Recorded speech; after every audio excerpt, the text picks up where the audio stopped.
Hey guys, hello, how are you?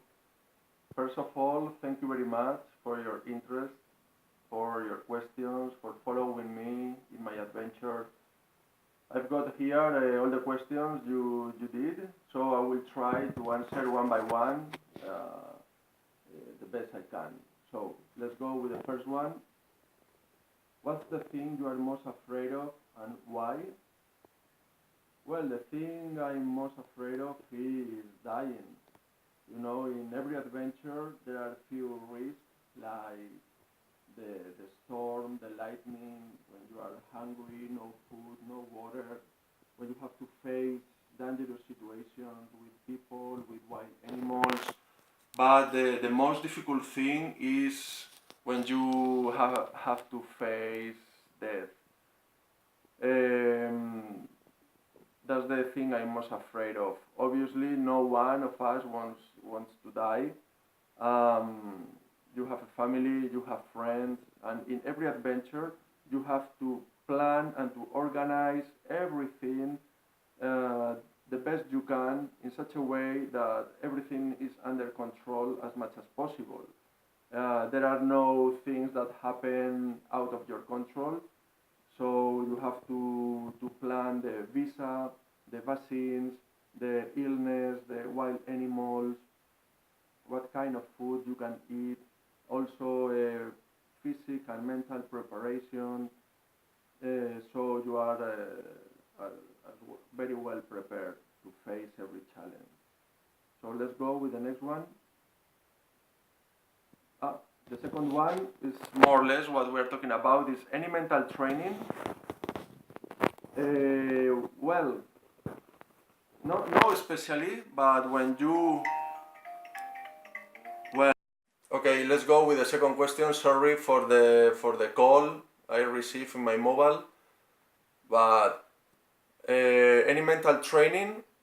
Well, I was trying to explain that when you are on your way, when you discover your mission, your purpose in life, you have extra mental power and you want to face difficult moments, to push your limits, to see if you are able to overcome those difficulties. So the most difficult thing is to give that step and be true to yourself. Sometimes we spend our days, our time, our lives doing what we are supposed to do, following what other people want us to do, but we don't listen to ourselves. So there are like two parts, what we do and what we really want to do. But when you follow your passion and your heart, those both ways became one. So you are true to yourself, you fight for your dreams, for what you really believe, and that makes you very powerful. I think all of us are very enlightened people. We have a very big inner light, but we have to discover that light. We have to discover our sense in life, the meaning of life. We all have a different meaning of life, I'm sure. Just to have a family, to be adventure, to travel around the world, to write a book, to build a company. But when you discover that way, you have very strong mind and you are able to do things you never supposed to do. So there is another question, but I don't understand very well, so I go to the next one. The hardest part of this new challenge? Well, this new challenge is even more difficult than the last one before, the around the world on foot. Now it's swimming. The water is not the environment we are used to moving. So when you get tired, there is no chair to sit. We more or less we all walk since we are 1 or 2 years old, but it's not easy to swim. I swim before in the swimming pool, but it's not the same swimming in a swimming pool than swimming 20 kilometers in the open water, in the ocean or the sea. So that's very difficult.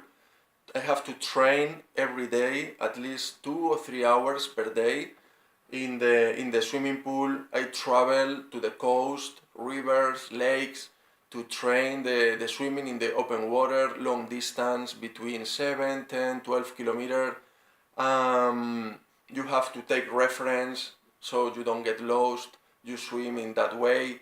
And you have to get used to the cold water also. For example, in the Bering Strait, the water temperature is 3 degrees. It's almost frozen. So it's quite hard to train and to resist so cold water.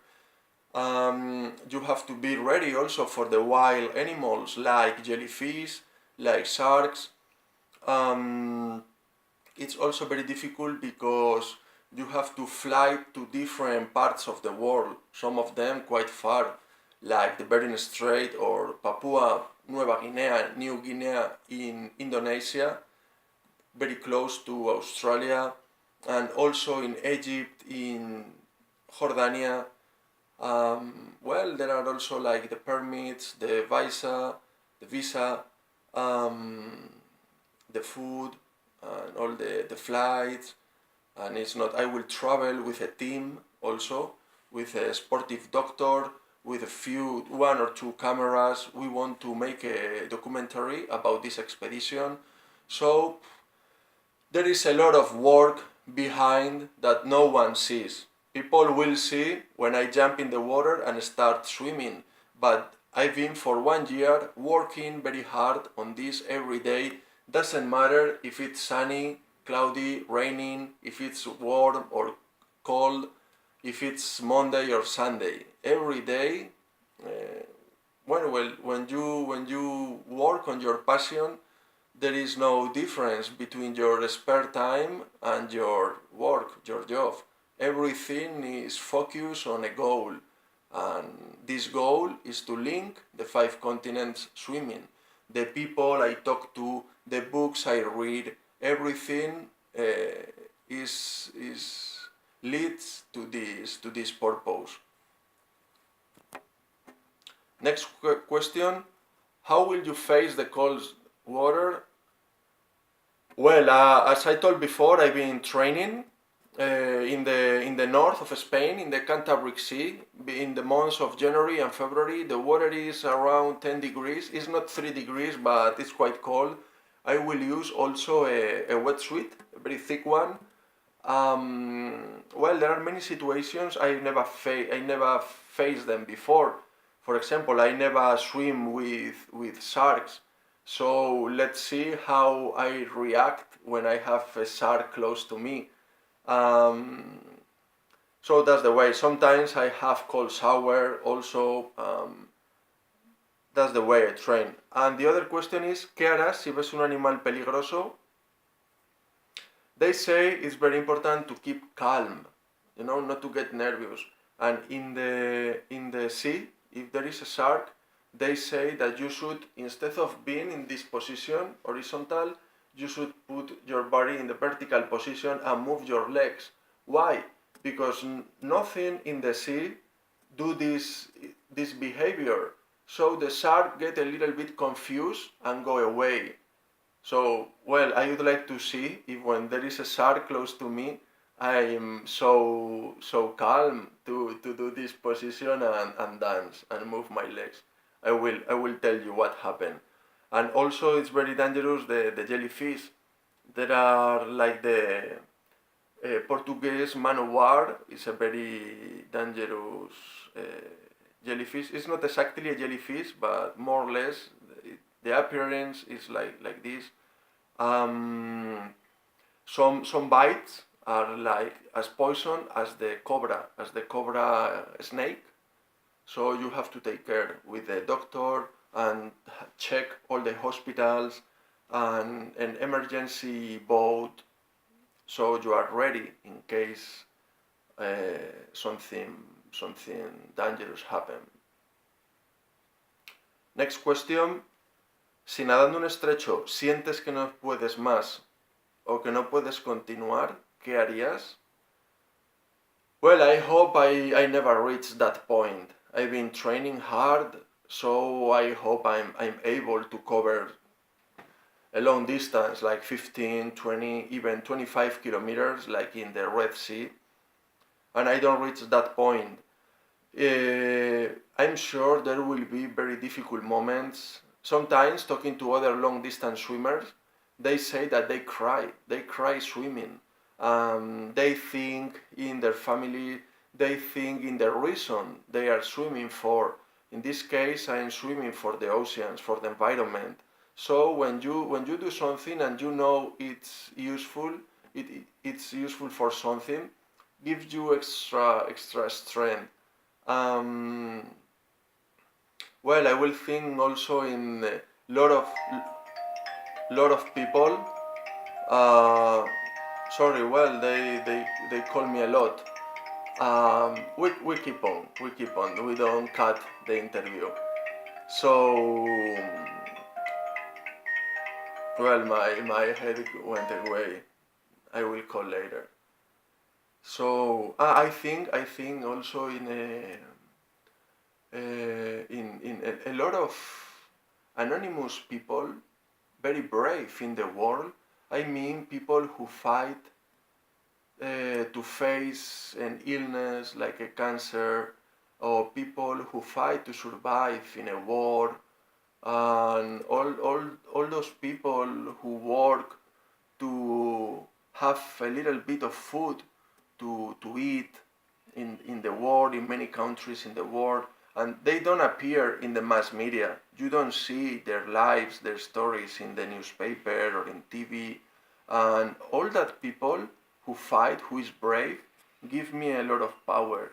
I feel I'm very lucky because I choose my way, I choose what I want to do, and there is no reason to give up. So I think I will faint before I give up or stop swimming. Next question. What other adventure did you think about and why did you choose this one? Well, I have many adventures in my mind. I see a map of the world and I dream, I imagine a lot of expedition to very remote areas in the world. Well, I feel very lucky to be alive, and my days are too short, only 24 hours. I think they should invent 48 hours per day, um, because there are so many places to see, so many new landscape and adventures to live. And well, I've got a few of them. When I finish NEMO Expedition, if God wants, I will start new one. But what happened when when I was walking around the world, every time I reach a coast, I reach the sea or the ocean, I have to take a mean of transport because it's impossible to walk on the water. But we live in a planet that more than 70% of the surface is water. So I have a debt with the oceans. And I said, hey, why not linking the five continents swimming? And that's the moment 1 year ago, this dream, this new expedition started. There are more adventures, maybe by bicycle, maybe sailing a boat. We'll see. We'll see. Um, of course, when I finish this one, I want to write a book, and I would like to make a documentary. So that's the reason I will travel with two cameramen. Um, Next question. What's your favorite place in the world? Well, my favorite place in the world is my home. That's the reason I live there. Uh, I've seen many places, amazing places like Atacama Desert in South America, like Australia, like the Andes Mountains, like jungles in the south of Nepal, in Ecuador. But it's not easy to take only one.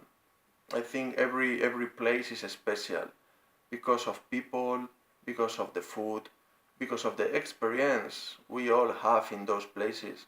Um, for example, Iran is very interesting country. We are not used to listen very good news from that country, but it's a very interesting Farsi, Persa culture, history. The Muslim religion is very hospitable. So next question, funding and sponsorship. Well, it's a very interesting question, the sponsorship. When I travel around the world on food, it was absolutely with no sponsors. It was just money I had, savings, and also, how can I say, donation of people. As I walk, I receive few donations, and also a very valuable help is the help of the people on the way. In every country, people open their arms and the door of their houses and give me a dish of food, a warm bed to sleep, a shower. Now, as I finish my walk around the world, I have a little bit more help from sponsorships, but now I don't have all the funding I need for the full expedition, more or less for half expedition. So I trust as I cross the straits, I will get the help for the next ones. I have a very interesting sponsorship from Eleganzo. It's a cloth company. They made a pair of shoes made with plastic from the oceans. So at the same time, they clean the seas. They give money for my NEMO expedition. Oh, what's freedom for you?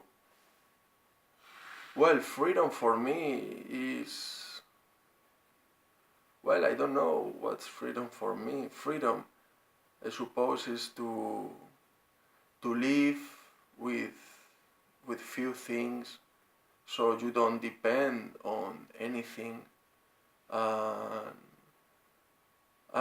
To be free to move. Yeah, to live simple. I think that's freedom. Just connected to nature, to earth, and be fair, be real, be true to yourself, and be conscious that you are responsible of your action. To be conscious is also very, very important. Pay attention to all the things we do, and the things around us, the environment, the people, our friends, the family. So I think freedom is to live simple. Do you want to live traveling all the time? Well, I think life is a journey. So we are traveling all the time through the days. By the moment, I love traveling, but I love traveling with a purpose. I mean, just doing expeditions, not like a tourist, but like adventure. With adventure, knowing the environment, connected to nature, to the elements, sleeping under the stars, walking through the desert. That's the way I like traveling. I like moving, and also with the power of my body. I mean, walking, running, swimming, riding a bicycle. I don't like traveling too much by plane, by train, by car. I think the more simple you move, the more connected you are to nature, to yourself, and the more you enjoy the journey.